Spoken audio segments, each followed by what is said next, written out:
Today we're training arms. Two major takeaways from helping hundreds of people get in the best shape of their life, and I myself, weight training for 20 plus years.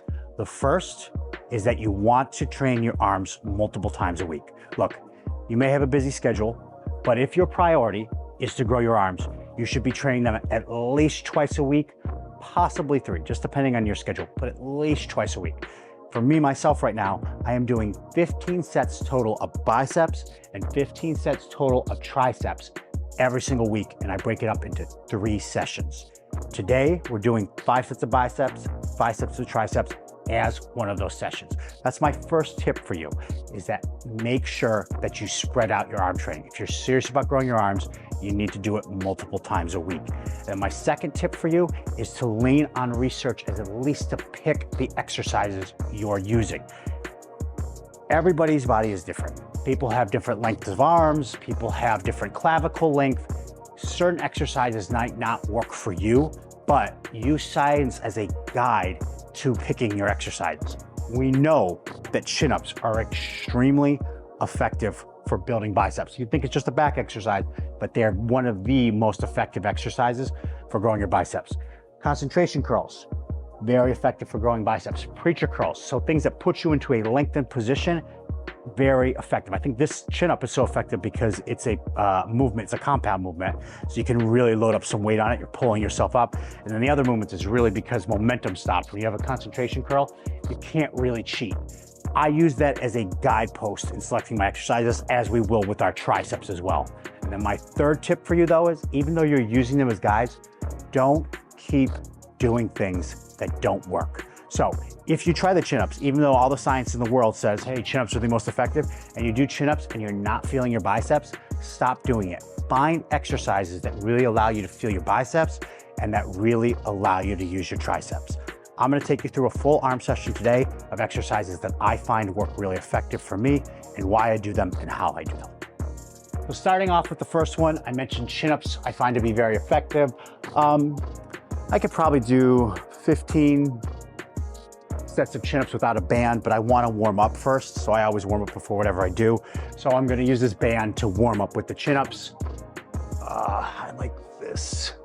It's a great grip. And for me, I really find at the top end of the motion, I get a ton of bicep. At the bottom, I get a nice stretch. I do feel my lats a lot in this exercise as well, particularly at the stretch, but the pulling up portion, I don't get a ton of back engagement. I mostly feel my biceps. Back is one of those muscles that can really take a lot of punishment. You can do a lot of sets for it. So me adding these chin-ups specifically to grow my arms, I'm really not that preoccupied about overtraining my back. I just know that these are very, very effective. If you can't do chin-ups, then use an assisted machine. One of those assisted pull-up machines, very effective, set the weight. I'm looking to get around 10 to 15. When I train arms, I use slightly higher rep ranges because a lot of times with my pushing and with my pulling, my training my back and my training my chest, I use lower rep ranges, somewhere like between 8 and 12.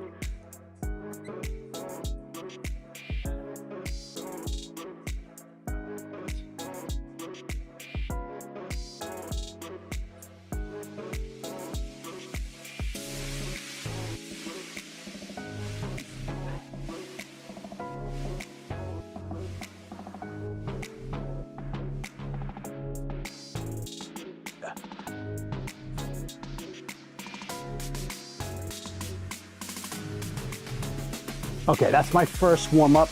I just did 7. What I did find from warming it up is I'm gonna have to put my knees through the sucker because I'm too tall. I keep landing on the ground. So I can't stretch to the degree I always want to. I always want to be able to fully lengthen my muscles with each and every single rep. So I did a warm up. I'll probably do maybe a slightly lighter band. Again, I think I could do 15 pull-ups just at body weight. Let's see.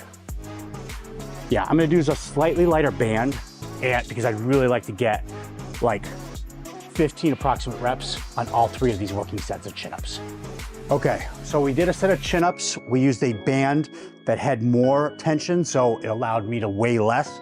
This band has less tension, so I'm gonna weigh more. Now, I can do chin-ups again, but really all I give a shit about is getting the rep range I want consistently. Like I wanna do 15, then 12, then whatever.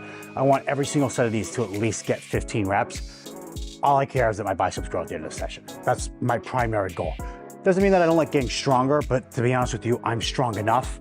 If your primary goal is to build muscle and get stronger, you can do that simultaneously up to a point. At this point, I'm all in on hypertrophy. I care about how I look in the mirror. I'm strong enough functionally. I'm gonna keep a slight bend in my knees this whole time, because I'm tall. There we go. One.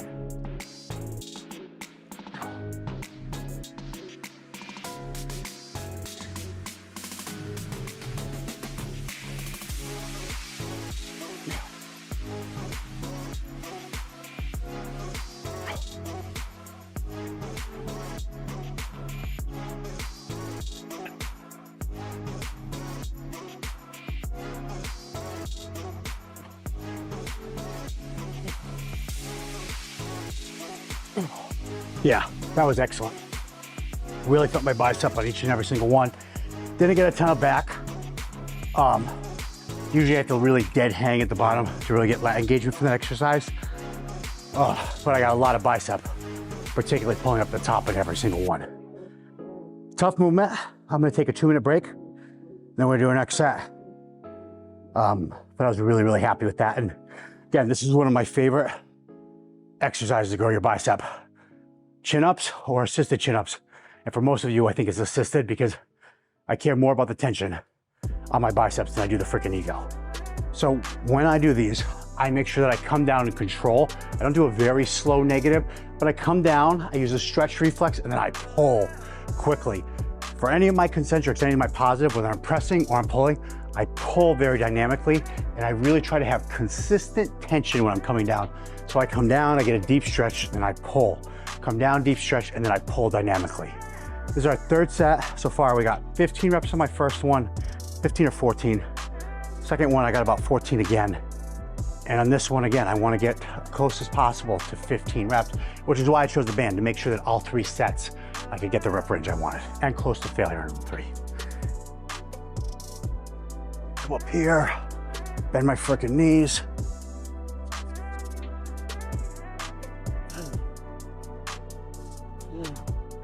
Nice deep stretch. 3.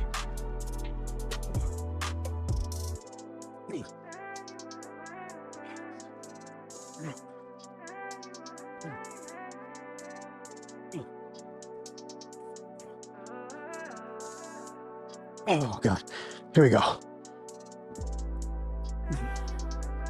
All right, well, not the prettiest sets I've ever done in my life, but I usually have an assisted machine as opposed to this band. And being this tall and trying to use this freaking band. But really feel my biceps through all that. 3 really good sets. Last one I only got 12, it's fine. They're all around that 15 range. They were all very close to failure. And I really feel my biceps engage. Next exercise we're gonna do a seated curl where the dumbbells hang behind me so I can get into a deep stretched position. So we're gonna do a seated dumbbell curl. Okay, at the gym I work out of, where I have all my semi-private clients, Madison Strength Lab, they have these thick grip Watson dumbbells, so they rotate as well as being thick. I love to train my biceps with these dumbbells. That thick grip, I really find it very effective, and I really get an engagement on the bicep. So I'm gonna grab these bad boys, thick gripped ones, take a seat, lay back. Now I like this angle because see how my elbows find behind my torso? That's what you want. This is a deep stretch for your bicep, getting it back there. It's a deeper stretch than this. And when I hang like this, there's no tension in the bicep. Laying back like this, it creates tension on the bicep even at the beginning of the movement.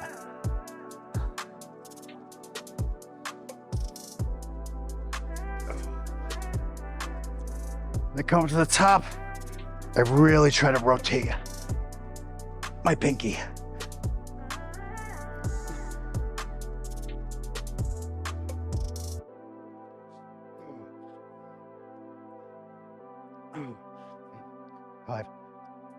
Five, 6, 7,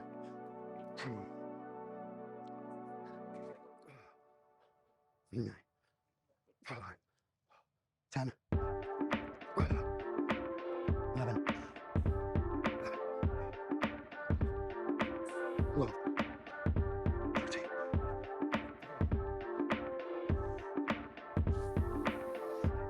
Ooh, brutal. Wow.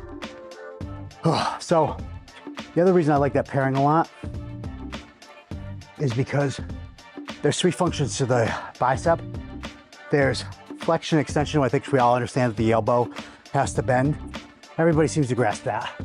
But there's also shoulder elevation, where the front delt actually aids and connects with the bicep and is involved. So lifting things up like that involves the bicep. So when I'm doing those chin-ups, if you see, we pull up, right? That happens, shoulder elevation happens as well as I'm lifting myself up. So I'm getting those 2 aspects of the bicep, but there's no turning of the wrist with that chin-up. And on this one, I'm doing supination, which is another function of the bicep, the 3rd function of the bicep, and the rotation of my wrist. So we had a movement where I got shoulder elevation and I got obviously bending of the elbow. And on this one, I'm getting bending of the elbow, but also pronation and supination simultaneously. And again, a really, really deep stretch. Whereas I think the chin-up has a deep stretch at the bottom. There's tension, but the hardest part of the chin-up is obviously getting to the very top, getting your chin above. So that's the most difficult part. On this one, the bottom is really grueling to get out of, to blast through. So really deep stretch on this. Those 2 exercises in conjunction, I absolutely love for my arm training. Okay, so 2nd set, 5th set total of biceps, 2nd set of these seated curls. So our last set of biceps for the day, again, using the thick rep. One alteration I did make between sets though, you might have noticed I brought this bench up slightly. This whole thing, training, it's a series of trial and error. You saw me over there with the band. Like usually I'm used to using either an assisted machine or something where I can use a band and my feet don't touch the ground as I come down. It wasn't the most athletic moment of my life, but I made it work. And that's what I would suggest to you is do an exercise, see how it feels. Don't be afraid to play with slightly altering your grip. Don't be afraid to slightly alter like where you put your foot in the band or what height the bench is at. Find what works for you. Because in my first set of these line curls, I really felt like my head was in that position. It just wasn't comfortable. So I put the bench up a little higher. I'm still able to get the elbows behind me. 90% of the time at this stage in my career, I have it on lock. But every now and then I'll still be like, oh damn, I want that bench a little higher, or oh, I have to figure this thing out, or maybe I'm in a gym and for whatever reason, a piece of equipment is not designed for my particular body. I'm too big for it. You just have to play around and make it work. Or ditch the exercise and move on to a different exercise. So first set of these, I got 14 reps. Let's see how close we can get to 14 again.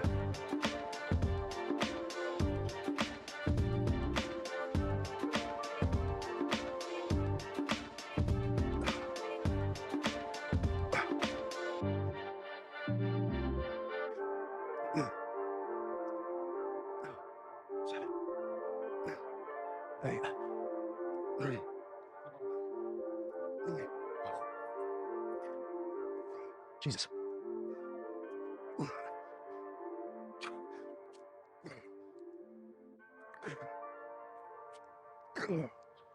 Ooh. That's it, 14, 13, done with biceps. Now we're gonna start triceps. I am going to start with triceps. When I do triceps, I try to think of something that's really like, almost like a pushing movement, and something that's very much like an extension movement. If you think about like a dip, like your elbows are still bending obviously, but you're really pushing away from the object. And something like when we do the push downs, I'm really just going to be extending and bellowing my elbows. There's ways you can make a push down into more like a press by like leaning over it and pushing like this. Very more similar, like almost like benching, like when I'm doing those dips, I'm pressing, and then I try to do some sort of like elbow bending extension movement for them. So we're gonna go do triceps next. We did 5 sets of biceps, now 5 sets of triceps, starting out with dips first. So even though I just trained my biceps, I still wanna warm up my triceps. So in this case, I'm doing dips, so I'm just gonna do like 5, 6 reps, warm it up, take another break, and then I'll go for broke. I'll go very near to failure on the next one. Obviously, if I had like an assisted dip machine, I would start off with less weight, warm them up, but just because we train biceps doesn't mean our triceps are warmed up. I wanna make sure that I warm them up before I get into serious training.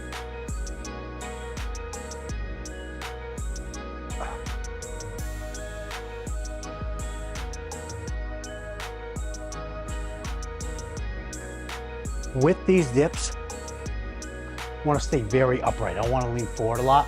When I do my chest, I really try to lean forward as much as possible, put emphasis on my pecs. On these, I want to stay relatively upright and just think about really straightening up my arm. I want to get down for a deep stretch, but really want to make sure that I get all the way up and then I'm staying upright the entire time I do it. So that's my warm up for triceps, for dips. We're gonna do 5 sets of triceps. I'll probably only do 2 sets of dips. And then I love this, we have this nylon attachment for our push downs. Oh my God, so good. So I'll do 3 sets of those, 5 sets total. Okay, first 14 sets of dips. As I said, I want to stay relatively upright while doing these.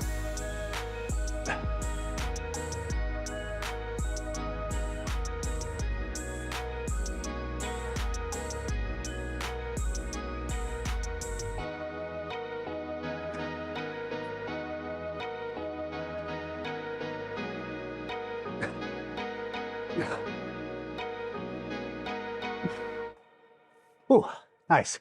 18 reps. Nice and pretty. Ooh. 2.5 minute break. We'll go again. For me, again, when I'm pressing, for most of my compound movements, like when I do train chest, I'm doing those lower rep ranges. So I like to switch it up when I'm specifically trying to train my arms and do higher reps. So I find for me that 15 range, 10 to 15, 12 to 15 rep range for arms, very, very effective. And if we're going my chest, most of my movements are like 8, 10, or 12. So 2.5 minute break, catch my breath, second working set of dips.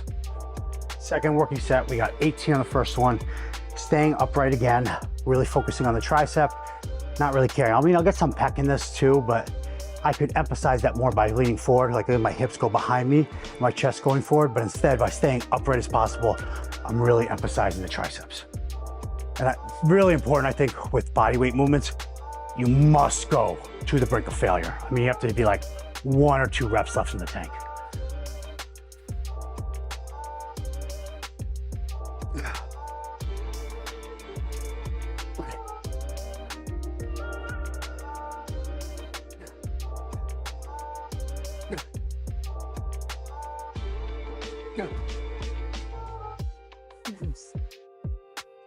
Damn. Whew. Oh man, that was definitely right to failure. Oh wow. Okay, 2 minute break and we start doing those push downs. You must take, especially something like body weight or lighter weights even, like when I'm doing those dumbbell curls, I think psychologically it's much easier to bring yourself to failure when you're trying to do 6 reps or 7 reps. When you get to those higher reps, you'd be surprised if you really make yourself how many more reps you can crank out. So you have to go with the mentality of like, there is no way around this thing. I must go through it. There is no other option. Right now I'm gonna suffer in order to achieve long-term results. You have to have that mentality, and you have to also have the mentality of like, week over week, you wanna do more. If you don't bring that to the table, you won't get the results you want. Let's go do some push downs. Okay, first working set, a push down. I'm gonna explain this attachment to you in a minute because I think this is the attachment of the year. See these mag grips? Everybody was going nuts for these the past couple of years. This is the newest, sickest attachment that's out there, this nylon grip. So I'm gonna do my set just for the sake of time. Let's get like close to 20 reps here.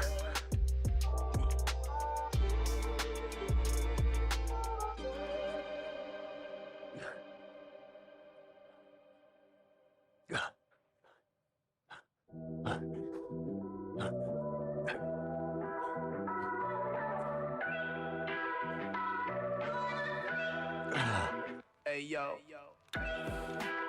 Oh. Damn. Lit up. Ooh. Ooh. Good workout. Okay. This nylon grip, the setup on it, put your hands through here like this. You wrap your fingers around it. It's tough. If you don't know how to hold it, it's difficult. But once you understand this thing, usually with the rope, you're really trying to get your hands behind you with the rope, but it just doesn't ever happen. Even with the longer ropes, like we have a longer rope attachment here, and it's a good attachment. Look, it's a good rope attachment, but you still find a lot of times it's banging against here. The way it's attached, it's just so smooth, and you really feel like you're getting the last couple inches of the rep, and that's the most important part of a push down. Like this part, great, but this is really what matters. And this attachment really allows you to get it. You get on Amazon, look up like nylon cable rope attachment. on Amazon. You can find it. I post stories about it occasionally, but best place to go on Amazon, look for a nylon attachment. I have no affiliation with the business whatsoever. I asked them to buy it here for the studio at Madison Strength Lab because I love it. And then I have it for my home gym because I tried it out at a gym randomly in Texas. And I just thought, damn, this is the best freaking thing ever for pushdowns. So that's our first set. We got 2 more to do and high reps. I'm going for, again, like 15 to 20 here. I'm actually going on the higher side with these. My pushes movements, the push tricep moves, I try to get around 15. With these, I try to get close to 20. 2-minute break. Okay, third set, last set, best set. Let's really push ourselves here. Ooh.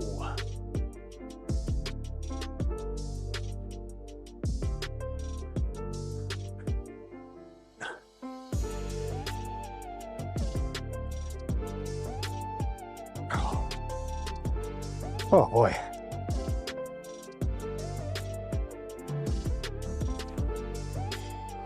Man, triceps are smoked. Really great pump on those.